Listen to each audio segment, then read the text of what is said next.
پھر مجھے کربلا یاد آ گیا کہ یہی مہینہ تھا، 10 محرم تھی اور جمعے کا دن تھا اور نماز کا وقت داخل ہوا، تو امام علی مقام نے اپنے لشکر کے سردار زہیر سے فرمایا ان سے کہو جنگ بند کریں یا تھوڑی دیر کے لیے رک جائیں، میں نماز پڑھ لوں، ہمیں نماز پڑھنے دیں۔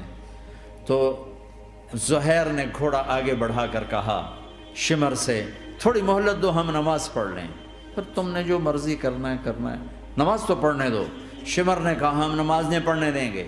ایک اور کوفی کھڑا تھا، اس کا نام حسین بن نمیر، انہوں نے کہا تمہاری نماز ہوتی ہی نہیں۔ انہوں نے کہا لعنت ہے تم پر، جس گھر کی طفیل نماز ملی ان کی نہیں ہوتی۔ پھر انہوں نے واپس آ کر عرض کی حضور وہ نماز پڑھنے کے لیے جنگ نہیں روکیں گے۔ کہا اچھا پھر ہم نماز تو نہیں چھوڑ سکتے، میرے رب کی قسم اگر حسین نماز نہ پڑھتے تو انہیں کوئی فرق نہ پڑتا، لیکن ایک فرق پڑتا کہ پھر پیغام ادھورا جاتا، میسج ادھورا جاتا، اور میسج یہ دینا تھا کہ زیر خنجر بھی یہ پیغام سنایا ہم نے کہ ہم نے تلوار کی دھاروں کے نیچے بھی سر جھکانا ہے، اور ہم نے تڑپتے جسموں کے ساتھ بھی سجدہ کرنا ہے، اور ہم نے زخمی جسموں کے ساتھ بھی اللہ کے سامنے رکوع کرنا ہے، اور ہم نے خون آلود جسموں کے ساتھ بھی رب کے سامنے کھڑے ہو کے آنے والی نسلوں کو پیغام دینا ہے کہ نماز وہ ہے جسے اس وقت میں بھی نہیں چھوڑا جا سکتا، تاکہ کوئی یہ کہہ نہ سکے میں کیسے پڑھتا، میری جاب تھی میں کیسے پڑھتا، میری آنکھ نہیں کھلتی میں کیسے پڑھتا، میری عادت نہیں۔ اللہ کی قسم یہ جنتی نہیں تھے، جنت کے سردار تھے، صرف جنتی نہیں تھے، جنت کے سردار تھے، صرف جنتی نہیں جنت کے سردار۔ اور یہ سرداری کب ملی؟ محنت کے بعد نہیں، پہلے ہی ابھی ماں کا دودھ نہیں چھوٹا تھا کہ میرے نبی نے فرمایا حسن حسین جنت کے نوجوانوں کے سردار ہیں، اور ایسا پیار تھا کہ دونوں کو عرب سردار بچہ اٹھانا اپنی ذلت سمجھتے تھے، بچے نہیں اٹھاتے تھے، سب کے سامنے پیار نہیں کرتے تھے، لیکن آپ حسن حسین کو یہاں اٹھاتے پھر یہاں ہی نہیں اٹھاتے تھے، یہاں کندھوں پہ بٹھاتے، یہاں۔ اور ایک عرب بدو حیران ہو کے دیکھ لیں، یا رسول اللہ یہ آپ کیا کر رہے ہیں؟ مثلا یہ کتنی عیب کی بات ہے کہ آپ جیسا سردار اور یہاں بچوں کو بٹھایا ہوا ہے۔ کہنے لگا آپ ان سے بہت پیار کرتے ہیں؟ کہا ہاں میں ان سے بہت پیار کرتا ہوں، اور صرف میں نہیں کرتا، اللہ بھی ان سے پیار کرتا ہے۔ اور بتاؤں جو ان سے پیار کریں گے اللہ ان سے بھی پیار کرے گا، جو ان سے محبت کریں گے اللہ ان سے بھی محبت کرے، اللہ بھی ان سے محبت کرے۔ پھر ہم نے دعا مانگی یا اللہ جو ان سے پیار کرے تو ان سے پیار کر، جو ان سے بغض رکھے تو ان سے بغض رکھ۔ حضرت حسن سر سے لے کر کمر تک اللہ کے نبی کی 100% کاپی تھی، چہرہ یہ آدھا حصہ اوپر والا نبی کے مشابہ، یہاں سے نیچے پاؤں تک علی کے مشابہ، باپ کے مشابہ۔ حسین اس کا الٹ، سر سے لے کر کمر تک علی کے مشابہ، کمر سے لے کر پاؤں تک اللہ کے نبی کے مشابہ۔ اس مشابہت پر ہمارے نبی کہا کرتے تھے حسن میرا بیٹا ہے، حسین علی کا بیٹا ہے۔ ہائے ہائے کیا کیا لاڈ لڈائے اور کیا لوگوں نے کر دیا ان کے ساتھ۔ نماز جیسے عظیم عمل میں، نماز جیسے آپ رکوع میں ہوتے تو حسن آ کر نہ پاؤں میں گھس جاتے تھے، یہاں سے نکلتے ادھر، یہاں سے نکلتے یوں۔ سجدے میں جاتے تو کمر پہ بیٹھ جاتے تھے، فرض نماز کا سجدہ۔ تو ایک دفعہ، پہلی دفعہ جب یہ قصہ ہوا تو آپ نے سجدہ لمبا کر دیا، بچے کے اتارا نہیں، اٹھے نہیں، سجدہ لمبا کر دیا۔ پچھلے پریشان ہو گئے کہ اتنا لمبا سجدہ کہیں آپ فوت تو نہیں ہو گئے۔ تو جو پہلی صف میں تھے نا انہوں نے یوں کر کے دیکھا، چکر کی وہ دیکھا تو حسن کمر پہ چڑھے ہوئے، تو قریب ایک آدمی نے آگے ہاتھ بڑھا کے کھینچنا چاہا، تو آپ نے یہاں سے دیکھا ہاتھ آ رہا ہے، تو آپ نے اپنے ہاتھ سے یوں اشارہ، نماز میں یوں اشارہ کیا کہ میرے بچے کو نہ چڑھو۔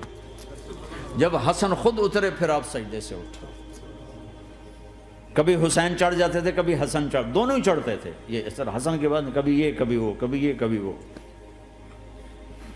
اور آپ حسن کو جب چھوٹے تھے زیادہ حسن، تو آپ حسن کو یوں زبان دکھاتے، اتنا بڑا عظیم نبی کیا ہو رہا ہے، تو وہ زبان، آپ کی زبان بڑی سرخ خوبصورت تو وہ بچہ سمجھتا شاید یہ کوئی کھانے کی چیز ہے، تو آگے یوں ہاتھ مارتا ہے، پکڑنے کے لیے ہاتھ مارتا، پھر وہ بیٹھ جاتے، پھر آپ کہتے ہیں یہ میرا نبی گھر کی زندگی بتا رہا ہے۔ اور تمہیں تو بچوں کے پاس بیٹھنے کا وقت ہی کوئی نہیں، بیگم بھی کم جاب پہ جا رہی، خامد بھی جاب پہ جا رہا، پیچھے بچے ڈرگ بیچنے پہ لگے، اب تم کس کام کے ہو؟ کیا کرو گے اس دولت کو؟ یا نہیں ڈرگ بیچو، گستاخ ہو گیا، بدتمیز ہو گیا، تو اس دن دولت کو آگ لگا دو جا کے۔ آپ اپنے بچوں کو ٹائم دو، اپنے بچوں کو ٹائم دو۔ عورت کا کام کمانا نہیں ہے، عورت کا کام نسل کو بنانا ہے۔ قناعت سیکھو، قناعت تو آسانی سے مینج ہو جائے گا، قناعت نہیں تو پھر تو دنیا کے بادشاہ کی بھی ہوس پوری نہیں ہو سکتی۔ کھیلتے تھے، حسن حسین کی کشتی کراتے تھے، دونوں بھائیوں کی کشتی کراتے۔ ایک دفعہ دونوں کی کشتی ہو رہی اور حسین ذرا کمزور پڑ رہے تھے، تو آپ اس کو شاباش دیتے، شاباش شاباش شاباش۔ تو حضرت فاطمہ کہنے لگی، ماں بھی بیٹھی تھی، کہنے لگی یا رسول اللہ آپ حسین کو شاباش دے رہے ہیں، حسن کو کیوں نہیں دے رہے؟ تو آپ نے کہا یہ جبریل میرے پاس کھڑا ہوا ہے، یہ بھی حسین کو شاباش دے رہا ہے، تو میں بھی حسین کو شاباش دے رہا ہوں۔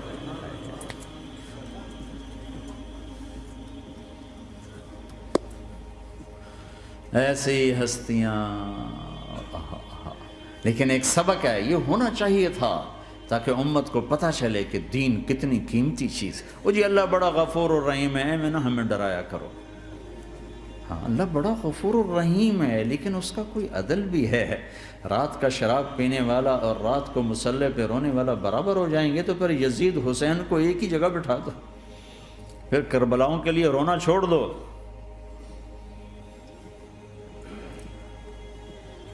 رات کو ناچنے والی، رات کو رونے والی برابر ہو جائیں گے، سود کھانے والا، حلال کھانے والا برابر ہو جائیں گے، شراب بیچنے والا اور مزدوری کرنے والا برابر ہو جائیں گے، جھوٹ بولنے والا، سچ بولنے والا برابر ہو جائیں گے۔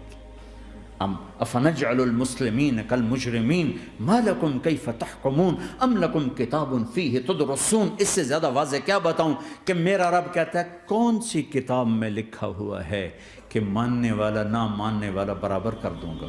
کون سی کتاب میں؟ اللہ کو یہ کہنا پڑ رہا ہے ام لکم کتاب فیہ تدرسون، کس کتاب میں یہ لکھا ہوا ہے؟ ام نجعل المتقین کالفجار، ایک بدماش اور ایک فرمانبردار کو برابر کر دوں؟ کہاں لکھا ہوا ہے؟